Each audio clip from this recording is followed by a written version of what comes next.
Hi guys, welcome back to the Property King. For today's episode, we're going to discuss, is the reservation fee refundable or not? So, I get this question a lot, guys, about the reservation fee. And in most cases, the reservation fee is really not refundable. Why? Because when you buy property, especially from the developer, you put a reservation fee, right, to reserve the unit under your name. And typically, it's for 30 days.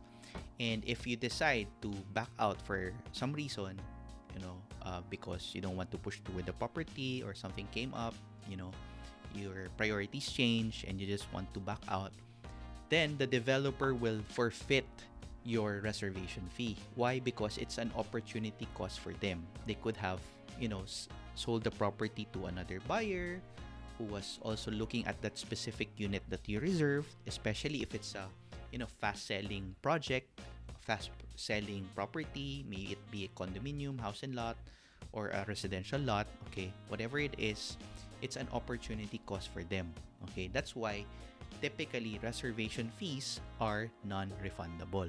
Okay, so before you decide to sign on the dotted line, make that reservation fee, may it be through credit card, check, or cash, whatever it is, whatever payment channel you decide, you have to think twice, thrice, even 4 times, really decide for yourself if this is the decision that you want to do, because chances are your reservation fee will be forfeited should you decide to back out.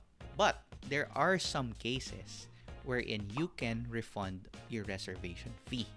And what are these cases? Okay, if it's in the policy of the developer that they have like a credit investigation, okay, and then you made the reservation fee, you submitted all of the income requirements, and for some reason you weren't approved, by the developer through their credit investigation.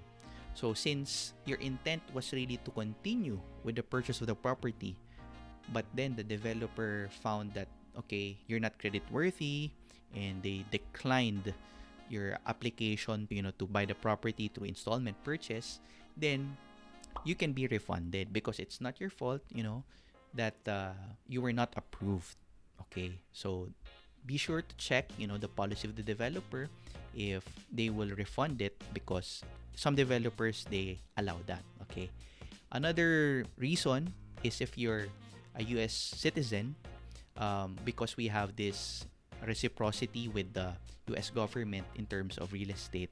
Okay, in the US, they allow refund for the reservation fee within a certain period of time. You just have to double check with the developer if you're a US citizen, okay, if you'll be refunded, how long is the period prescribed for you to make that decision to to back out and get the refund, because I know there's a time limit.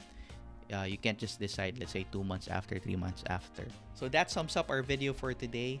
Be sure to read your fine print of the reservation agreement before signing on the dotted line and making that reservation, so you understand what is the policy in terms of the refund for the reservation fee. If you like the content, please be sure to smash that like button down below. Also, subscribe to the channel if you're new. Click that bell icon so you're notified each time we have a new video. On this side, we have our social media accounts. Be sure to follow them and send us an email at rk@propertyking.ph if you have any questions, comments, or if you like a property consultation with me. Again, this is RK from Property King. Thank you so much for listening. And remember, let's all grow wealthy together. Goodbye.